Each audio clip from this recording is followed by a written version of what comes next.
말씀은 요한복음 11장 11절입니다.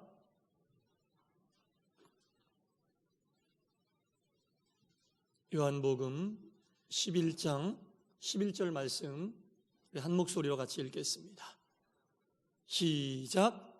이 말씀을 하신 후에 또 이르시되 우리 친구 나사로가 잠들었도다. 그러나 내가 깨우러 가노라. 아멘. 주님의 평안이 말씀을 통해 여러분 가운데 충만히 임하시기를 축원합니다. 아멘. 이 중세 르네상스 시대에 활동했던 화가 가운데 브레겔이라고 하는 사람이 있는데, 이 사람이 그린 그림 가운데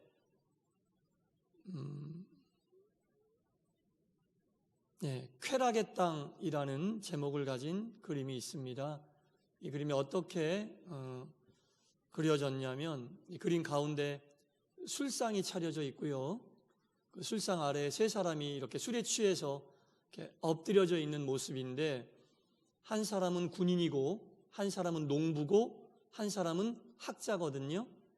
근데 군인의 손에 들려 있어야 될 창이 그 손에서 놓여져 있고, 농부의 손에 들려져 있어야 할 농기구가 그 손에 놓여져 있고, 학자의 손에 들려져 있어야 할 그 책이 손에 놓여져 있는 모습입니다. 그리고 이 세 사람은 술에 취해서 자기들이 손에 쥐어야 할 것들을 다 놓치고 술에 취해 잠들어 있는 모습이 이 그림의 내용입니다. 그래서 이 화가가 이 그림을 통해 던져주고자 했던 것은 그 시대의 상을 풍자하는 그런 내용이거든요.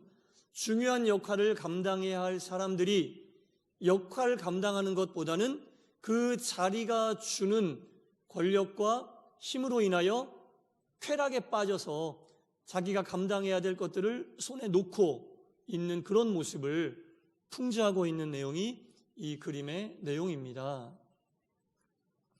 이 그림에 등장하는 사람들의 모습은 참으로 우리가 어리석다라는 말로 표현할 수 있겠습니다. 살아있는 것 같지만 살아있지 않는, 역할을 감당해야 되지만 역할을 감당하지 못하는 그 사람들이 그 자리에 오르기까지 얼마나 많은 노력을 했겠습니까? 정말 수단과 방법을 가리지 않고 그 자리까지 올라가려고 힘쓰고 애썼을 것이나, 막상 그 자리에 올라가고 나니 그 자리가 주는 힘에 의하여 그 자리를 지키는 것이 아니고 그 자리가 주는 힘으로 즐길 수 있는 쾌락에 빠져서 사명을 감당하지 못하고 있는 모습을 날카롭게 비판하고 있는, 풍자하고 있는 그림이 바로 이 그림이다라는 겁니다.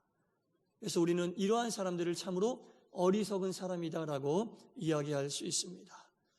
왜 이 사람들이 어리석을까라는 생각을 해봤더니, 이 사람들은 그 자리에 올라가 있으나 마음의 양심이 죽어 있었던 겁니다.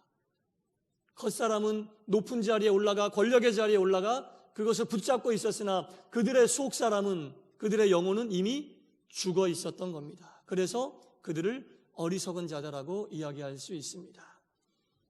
우리가 살고 있는 이 시대에도 많은 사람들이 높은 자리, 권력의 자리, 무언가를 움켜쥘 수 있는 자리에 올라가기 위한 수단과 방법을 가리지 않습니다. 온갖 방법을 통하여 다 그 자리에 올라갔으나 올라간 이후에는 그 자리가 감당해야 될 일이 있고 사명이 있고 반드시 그 손에 쥐고 있어야 될 것들이 있으나, 그것보다는 그 자리가 주는 힘으로 즐길 수 있는 쾌락을, 누릴 수 있는 것들을 누리는 데만 최선을 다하는 사람들의 모습을 많이 볼 수가 있습니다. 참으로 안타깝고, 그런 사람들은 누구보다도 어리석은 사람이다라고 이야기할 수 있습니다. 왜 어리석은가?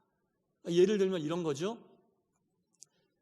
죄를 짓고 죽어서 지옥에 가 있는 사람들은요, 더 이상 죄를 짓지는 않습니다. 왜냐? 자기가 죄를 짓고 죽었다는 것을 알기 때문에 더 이상 죄를 지을 수가 없어요. 그래서 지옥에서는 더 이상 죄가 양상되지 않습니다. 그러나 이 땅에 살아있음에도 불구하고 자신이 속사람이 죽었다는 것을, 자신이 영혼이 죽었다는 것을, 자신이 양심이 죽었다는 것을 모르는 사람들은 하루하루를 지옥으로 만들어가고 있는 거예요. 자신이 누리는 그 권력의 쾌락으로 인하여 누군가는 지옥을 느낄 것이고 누군가는 도탄에 빠질 것이며 자기의 영혼도 결국에는 더 지옥에 가깝게 되는 살아있으나 자신의 속이 죽었다는 것을 느끼지 못하는 그런 사람들은 참으로 어리석은 사람이다라는 거죠. 계속 살아가면서 죄를 양산해낼 수밖에 없기 때문에 겉모습은 살아있으나 양심이 죽어있는 사람, 겉모습은 살아있으나 영혼이 죽어있는 사람은 계속해서 점점 그 삶이 지옥으로 허물어 내려져 가고 있기 때문에 그 사람들은 우리가 어리석다라고 밖에는 이야기할 수 없습니다. 우리나라는 부유한 나라가 아니었죠. 부유한 나라가 아니었는데 약 100여 년 전만 해도 정말 너무나 가난한 나라, 100년까지 안 가도 가난한 나라였으나 정말 너무나 열심히 일을 해서 가난을 물리치고 지금은 선진국의 대열에 드는 그런 나라가 되었습니다. 이렇게 물질의 풍요와 모든 것이 넉넉해졌는데 매일매일 들리는 뉴스나 우리 주변에 들리는 이야기들이 그 물질의 풍요함과 함께 성장하는 사람들의 의식인가 생각을 해보면 그런 것 같지는 않습니다. 겉은 부유해지고 겉은 화려해졌으나 과연 그것에 걸맞는 우리의 양심과 우리의 영혼이 그것들을 뒷받침해 줄 만한 수준에 다다랐는가? 그렇지 않다는 얘기죠. 제가 처음에 말씀드렸던 그 그림에 나오는 그 군인과 또 농부와 학자처럼 자신이 붙잡아야 할 것을 놓치고 자리에 올라가 있음으로 인하여 그 권력이 주는 것을 누리기만 급급한 사람들이 아직까지도 많이 있다는 사실입니다. 이러한 사람들이 그러한 자리를 지키고 있으면 그 사회는 희망이 있는 사회라고 보기 어렵습니다. 영혼이 죽어있고 양심이 죽어있고 의식이 죽어있는 사람들이 모여있는 사회는 겉모습이 아무리 화려하고 아무리 웅장하다 할지라도 살아있는 사회라고 이야기할 수가 없습니다. 그래서 예수님께서 요한계시록 3장 1절에 이런 말씀을 하셨잖아요. 내가 내 행위를 아노니 내가 살았다는 이름은 가졌으나 어떤 자라고요? 죽은 자다. 내 행위를 보니 겉모습은 화려하고 웅장하지만 살았다는 이름을 가지고 있다고 너는 생각하고 살고 있지만 내가 보기에는, 예수님께서 보기에는 죽은 것이다. 네 양심이 죽었고 네 속사람이 죽었고 네 영혼이 죽은 것이다. 일침을 가하고 있는 말씀입니다. 아무리 화려해도 아무리 겉을 웅장하게 꾸며놓아도 무덤은 무덤입니다, 여러분. 무덤은 무덤일 수밖에 없어요. 그 속에서 희망을 찾을 수는 없어요. 아무리 값비싼 대리석으로 값비싼 장신구를 갖다 놓아도 무덤은 무덤일 수밖에 없습니다. 그 속에서는 희망이 없다는 얘기죠. 그 속에는 부패밖에는 없습니다. 시체가 썩어져가는 것밖에는 없는 것이 무덤이라는 겁니다. 이렇게 부패하고 양심이 죽고 영혼이 죽어가는 이 시대를 살고 있는 우리들이지만 그래도 한 줄기 빛을, 한 줄기 희망을 볼 수 있는 것은 그런 우리를 찾아오신 길이요 진리요 생명이신 예수님이 우리 가운데 임하셨음을 믿으시기 바랍니다. 이러한 삶을 사는 이 시대 속에서 유일한 빛은 진리로 오시고 생명으로 오신 우리 예수님밖에는 없다는 얘기입니다. 그 죽어있는 양심을 깨우시고 죽어있는 영혼을 깨우실 분은 우리 예수님밖에 없다는 겁니다. 아무리 경제가 더 발전하고 인간 사회가 더 문명이 발전한다 할지라도 죽어있는 양심과 죽어있는 영혼을 깨우실 분은 오직 우리 예수님밖에 없다는 겁니다. 이것을 우리는 알고 그것을 믿는 것이 믿음이라는 거죠. 오늘 본문에 보면 베다니에 나사로라고 하는 사람이 죽었어요. 베다니에 나사로라는 사람이 죽었습니다. 그리고 그 소식이 예수님에게 들렸는데 그 소식이 예수님께 들렸던 그때는 이미 나사로는 죽고 장사를 치르고 그 시신이 무덤 안에 들어가 썩고 있는, 부패되고 있는 그 시점에 예수님에게 소식이 들렸습니다. 그리고 예수님이 그곳을 향해 가셨어요. 예수님이 그곳을 향해 가시면서 하신 말씀이 오늘 본문 말씀이에요. 11절에 보니까 이 말씀을 하신 후에 또 이르시되 우리 친구 나사로가 잠들었도다. 그러나 내가 깨우러 가노라. 우리 주님은 나사로가 죽었다는 소식을 들으시고 그 친구가 잠들었다라고 말씀하십니다. 죽은 자는 살릴 수 없으나 잠든 자는 깨울 수 있다는 거죠. 예수님은 나사로의 죽음을 죽음으로 보지 않고 잠들었다는 것으로 표현하신 후에 내가 지금 잠든 나사로를 깨우러 간다라고 말씀하셨어요. 그러나 실상 나사로는 이미 죽어 장사 다 치르고 돌무덤 안에 갇혀 있었거든요. 예수님이 드디어 베다니에 도착하시고 나사로의 무덤 앞에 이르러 사람들로 하여 돌무덤의 문을 치우게 하시고 나사로야 나오너라 라고 말씀하실 때 죽어 악취를 풍기던 시신이었던 그 나사로가 입은 수의를 그대로 입고 장사 지낼 때 입었던 수의를 그대로 입고 두 발로 걸어 나왔습니다. 아무도 살릴 수 없고, 아니 살리는 것을 생각조차 하지 못하고 불가능한 일이니까.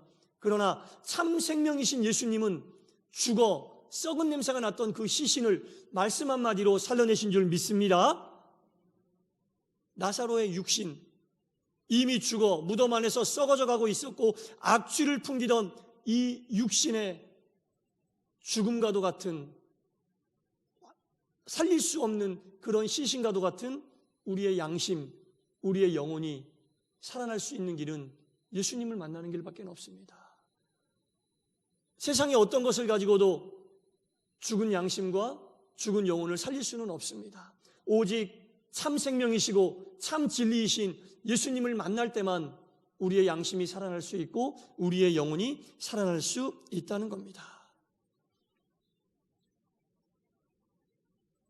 이미 죽어서 악취를 풍기고 철저하게 죽어서 더 이상 희망도 없고 기대할 수도 없었던 그러한 양심을 가지고 그러한 영혼을 가지고 살아가는 이 시대에 살고 있는 많은 사람들은 오직 주님을 만나야만 살 수 있는데, 그 가운데서 우리가 주님을 믿고 믿음의 길을 간다고 하면서 신앙생활을 할 수 있는 것은, 우리가 이만큼 살고 있는 것은 그런 시대에 살면서도 빛이요 소금의 역할을 감당하는 그리스도인이라고 생각하면서 살 수 있는 것은 어떠한 연유에서 우리가 이렇게 살 수 있는 겁니까?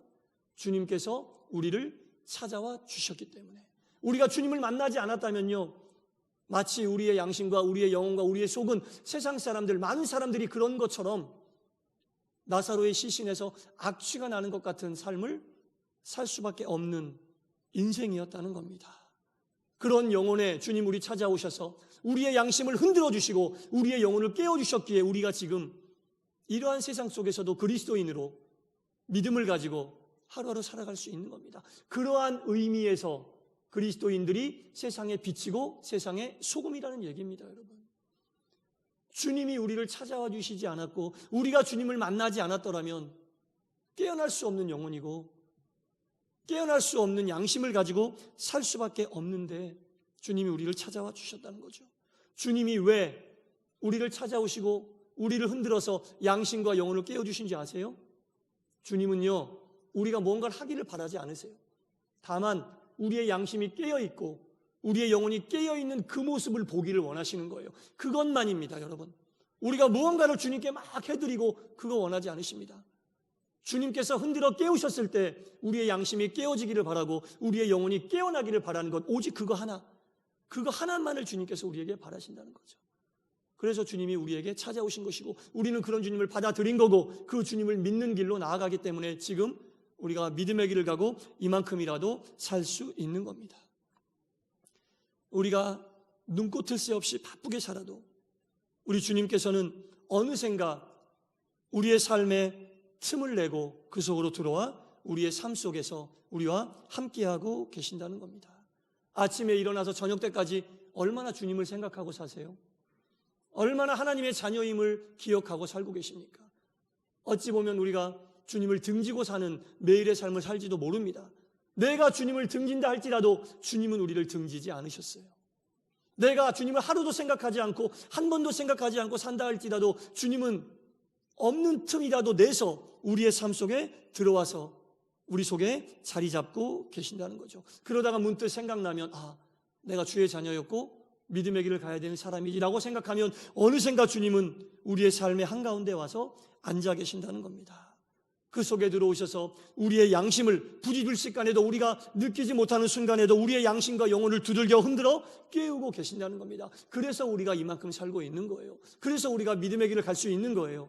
그래서 우리가 주님의 자녀의 삶을 살 수 있는 겁니다. 우리가 주님의 등을 돌렸을 때 주님께서 우리의 등을 돌리셨다면 우리가 이만큼 살 수 있겠습니까? 이만큼이라도 믿음과 신앙을 지키며 양심적인 삶을 살 수 있겠습니까?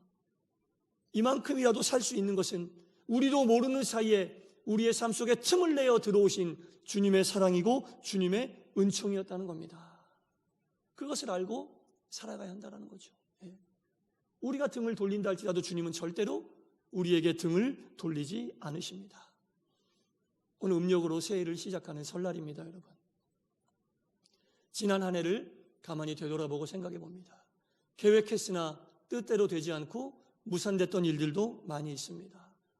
주님은 우리의 건강을 흔드셨을 때도 있고 여러 가지 방법으로 우리의 삶을 흔드셨을 때도 있습니다. 하지만 그 흔드심으로 인하여 우리의 영혼이 더욱더 확실하게 주님의 손에 붙들려 있고 그것으로 인하여 주님께서 우리의 영을 흔들고 깨우고 계셨다는 것을 느끼고 아시기 바랍니다. 그것이 바로 주님은 우리를 붙잡고 계셨고 우리의 양심을 흔드시고 우리의 영혼을 흔드시는 주님의 두드림이었다는 겁니다. 주님의 두드림이었다는 거죠. 그리고 그 두드림을 느끼고 아는 것이 성숙한 믿음이라는 겁니다.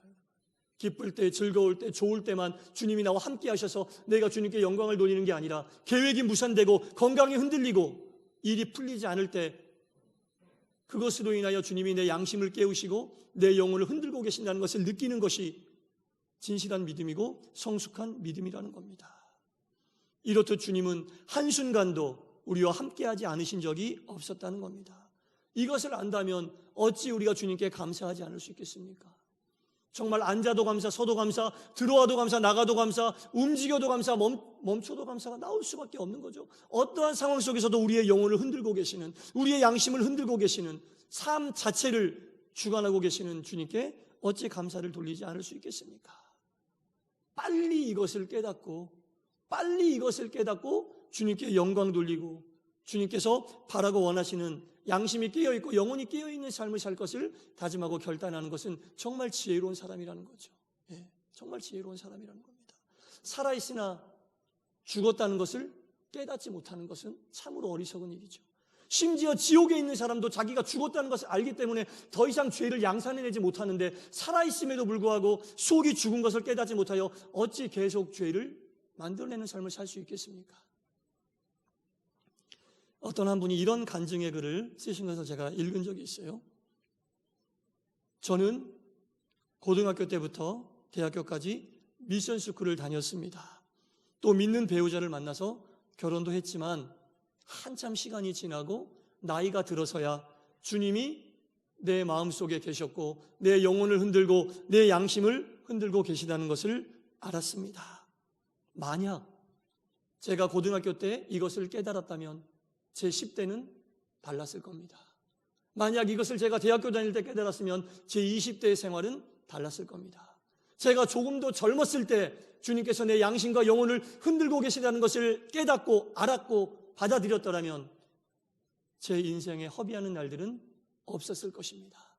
그러나 이제라도 그것을 깨닫게 하셔서 남은 시간이라도 이것을 알고 주와 동행하게 하시니 감사드리며 지금부터라도 깨어있는 삶으로 살아있으나 죽은 것이 아닌 깨어있는 삶으로 주님께 보답드리겠습니다.